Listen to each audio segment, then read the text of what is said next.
I'm Hannah Silverblank, and I'm a Mellon Postdoctoral Fellow in the Departments of Classics and Comparative Literature. It's a pleasure to learn more about my colleagues' fascinating projects and an honor to be part of the intellectual community at the Cogut Institute. The major project that I'm undertaking during my fellowship here is a book I'm calling Monsters and Their Speculative Cosmologies in Greek Poetry. This book argues against the possibility of ontologizing the monster in the poetry of Homer, Hesiod, Pindar, Stesichorus, and the Greek tragedians. In other words, I won't give a narrow definition of what a monster is in Greek poetry, but instead I read monsters and monstrous encounters as embodied moments of cosmic what-ifs. My work considers the monster as a provocation to thinking through counterfactual cosmologies, or imagined possibilities about how the cosmic past might have unfolded differently.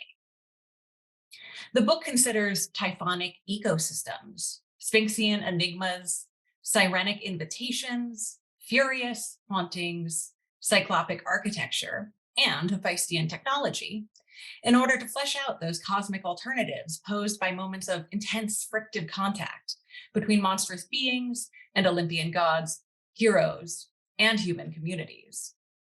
My close readings of ancient Greek literary episodes are informed by eco-critical and disability justice concepts like symbiosis, sympoiesis, interdependence, and body-environment dynamism, which help me articulate how the ancient provocations of mythological monsters offer frameworks for thinking about more than human cosmic networks in Greek poetry. Through readings that attend to the sensory dimensions of monstrous presences in Greek poetry, I focus primarily on the affective responses that the sight and sounds of monsters produce in poetic texts, and attend to how the sensorium associated with the monstrous configures and reflects the monster's cosmic position.